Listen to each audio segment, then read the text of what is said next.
Bon, la dernière fois, on en était resté sur cet exercice. Je vous avais demandé d'y réfléchir à la maison. Et on va maintenant le corriger. Alors, je vais faire une expérience. Là. Je vous avais dit qu'on a acheté des calculatrices pour l'examen. Donc, des calculatrices qui peuvent faire des calculs formels. Et durant ce cours, il y aura quelques séquences comme ça qui seront dédiées à la prise en main de cette machine et la prise en main du logiciel aussi qui probablement va être utilisé en examen. Cette première étape, venez tous récupérer une machine ici. Donc pour l'allumer, c'est facile, vous appuyez sur On. Vous allez ensuite dans Mes classeurs, vous appuyez sur Enter, vous sélectionnez l'UAQ V2, Enter, vous devriez avoir quelque chose comme ça, et ensuite, entrez votre nom. Donc, Mes classeurs, normalement c'est à la racine, hein. Vous avez l'UAQ V2, vous double-cliquez, vous avez un écran d'accueil et ensuite vous saisissez votre nom. Donc là, vous mettez votre nom, votre prénom ensuite, faites Enter et il vous demande ensuite la réponse à la première question de cet exercice. Donc,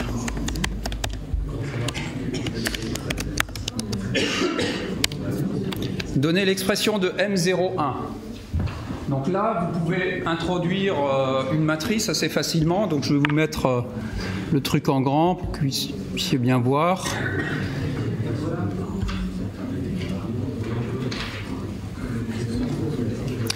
Alors pour saisir une matrice, c'est ce bouton-là. Je vais mettre encore plus grand. Je ne peux pas plus grand. Donc c'est ce bouton-là. Et lorsque vous cliquez là-dessus, vous pouvez sélectionner ça, là.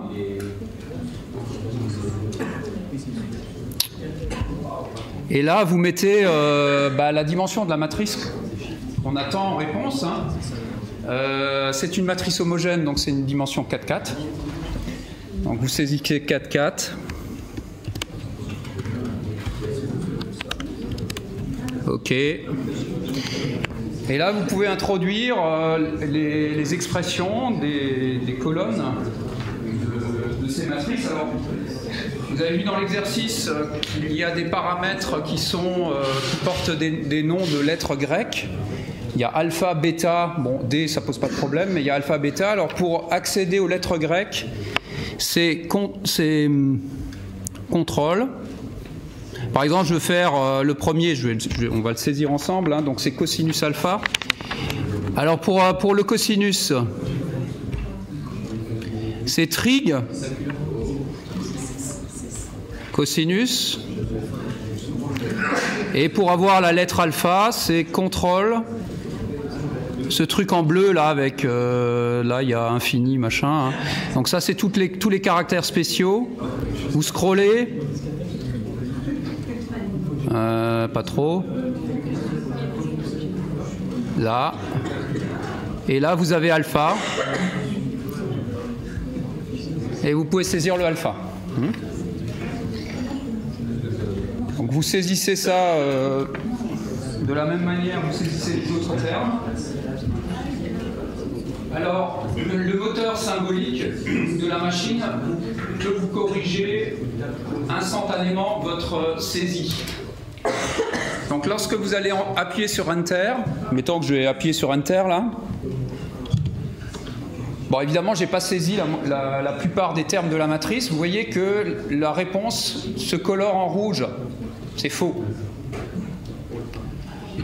Et quelle que soit la façon dont vous avez saisi les termes, c'est-à-dire que avec des expressions trigonométriques, on peut avoir la forme étendue, la forme simplifiée, on peut avoir des réponses à 2 pi près, hein. Et donc le moteur symbolique fait la différence, calcule la différence entre ce que vous avez répondu et la solution attendue. En fait, c'est la norme de la différence qui calcule. Si cette norme est nulle, ça passe au vert. C'est juste. Donc il s'adapte par rapport aux différentes variantes de réponse que vous pourriez saisir. Donc là, le but, c'est de faire passer cette expression au vert. Tant que c'est pas vert, c'est que c'est pas juste. Une fois que c'est vert, vous pouvez utiliser les flèches vers le bas pour passer à la question suivante. Il y a 3 questions. Donner l'expression de M01, l'expression de M12 et finalement l'expression de M02. Alors je vous conseille d'utiliser le Scratchpad parce que M02, vous pouvez très bien le calculer en faisant M01 fois M12. Si vous l'avez stocké quelque part dans une variable, bah, ça sera plus facile à utiliser. Alors pour utiliser le Scratchpad, c'est un écran pour faire des calculs rapides. Alors le Scratchpad, vous y accédez avec ce bouton-là. Et pour déclarer une variable, par exemple M01, c'est 2 points égales. Vous ouvrez donc la matrice 4, 4.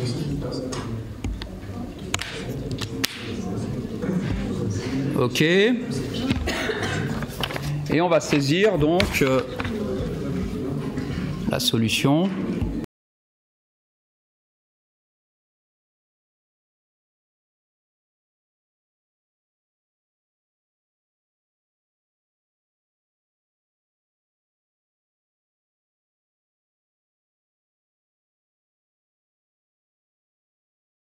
Bon, alors ça, c'est normalement la réponse pour la première question. Hein. Si vous l'avez saisi dans Scratchpad, vous l'avez mémorisé dans une variable qui s'appelle M01. Et en revenant, en montant d'un cran avec les flèches vers le haut, vous voyez que ça se met en surbrillance. Là, vous pouvez faire CTRL-C, CTRL qui est là, et ensuite C qui est là. Ça le copie. Vous quittez le Scratchpad en appuyant sur Escape. Et vous pouvez ici faire CTRL-V.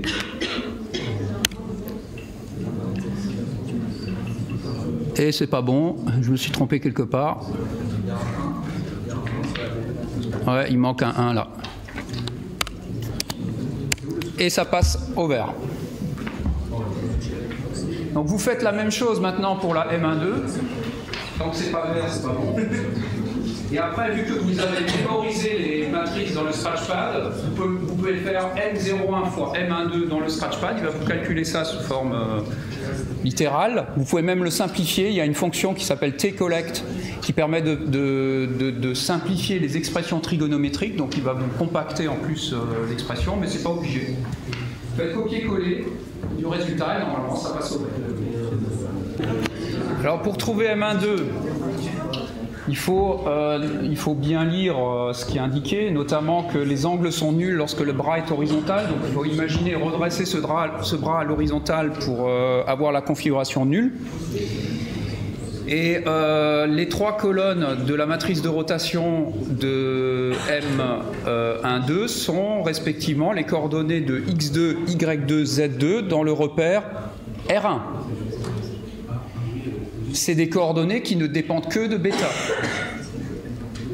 Hein, donc vous essayez de voir ce que ça fait. Hein. Donc normalement là, ça vous donne sans trop de difficulté la partie rotation de cette matrice homogène. Pour la partie translation, c'est pas beaucoup plus compliqué. C'est donc la dernière colonne. Enfin, si on exclut la ligne, la 4e ligne, hein, qui est juste une ligne qui fait l'homogénéité de la matrice. Ben, la dernière colonne, c'est les coordonnées de O2, donc l'origine du repère R2, dans le repère R1. Là aussi, ça ne dépend que de bêta.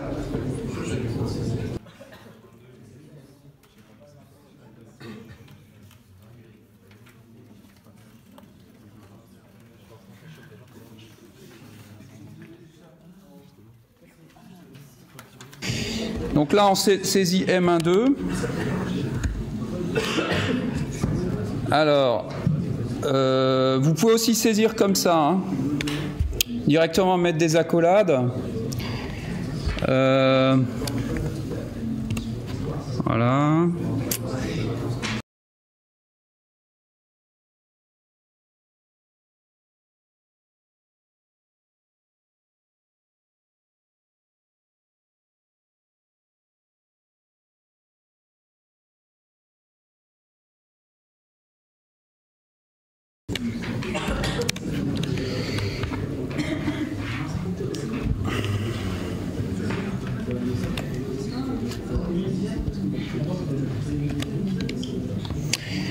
Donc voilà la deuxième matrice.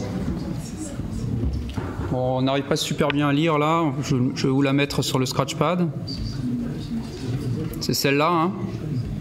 Donc les colonnes là respectivement, les trois premières colonnes, sinus bêta, cosinus bêta 0, ensuite cosinus bêta moins sinus bêta 0 et 0, 0, moins 1, c'est respectivement les coordonnées de x2, y2, z2 dans R1, qui varie en fonction de bêta. Quand bêta est nul, vous avez le bras qui est horizontal.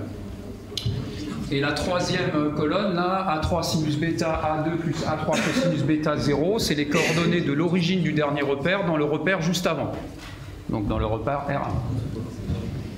Donc maintenant qu'on a M01, M12, on sait, loi de composition des matrices homogènes, que M02 est égal à M01 fois M12. Donc c'est pas la peine d'aller faire ça à la main, hein. On a un moteur de calcul symbolique là qui nous fait ça très bien. Donc vous tapez ensuite M02 égale ce qu'on cherche, hein, T-collect. T-collect, c'est la fonction qui permet de simplifier les expressions trigonométriques. T comme trigonométrique. Collect comme compacter, collecter, factoriser. Fois, donc M01 fois M12. Donc il le met en gras là pour vous rappeler que c'est des variables qui sont définies.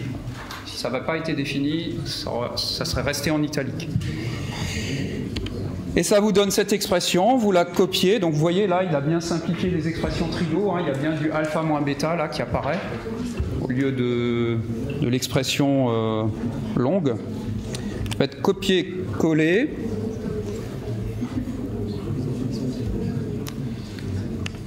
Donc dans le dernier champ, il y a une petite erreur. J'ai oublié quoi là? Ouais, là il y a une colonne de 0, ça va pas, ouais.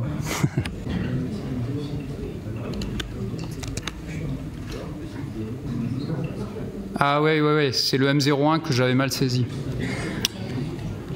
Ouais, ok, alors je fais ça comment? Je vais aller le chercher là-haut. J'avais oublié un ici. Là. Je refais le calcul T-collect. Alors c'est assez facile, si vous voulez rappeler un calcul, vous remontez dans l'historique, vous surlignez le calcul, vous faites Enter, ça le rappelle, et voilà. Donc copier-coller. Donc là on n'a plus le problème de... Et voilà, ça passe au vert. Donc tout le monde devrait arriver à ce stade-là, hein. Expression de M02 qui passe au vert. Et quand vous avez les trois au vert, vous validez le quiz, vous appuyez sur oui, ça vous donne un QR code, et moi je flash le QR code, j'ai nom, prénom, note. Vous comprenez comment ça marche? En fait, cette machine n'est pas connectée à Internet. C'est aussi ça l'intérêt de faire des examens avec ce genre de dispositif, parce que tout ce qui est connecté à Internet, a priori, est susceptible d'avoir des failles. Alors évidemment, le problème, c'est qu'on ne peut pas transmettre les notes automatiquement. Le QR code, c'est un bon moyen. Il y a également un texte en bas qui est indiqué, donc nom, prénom. Le troisième champ, c'est votre note. Donc il y a un point par question, là j'ai 3 sur 3. Hein. Ici c'est juste une pattern qui indique un code binaire pour savoir qu'est-ce qui a été répondu ou pas. Là, j'ai undefined, mais il y a également, vous aurez ici le nom de votre machine. Donc, qui est lu dans le firmware de la machine, il y a un identifiant unique qui indique ici le nom de la machine. Et tout ça, c'est codé dans le QR code.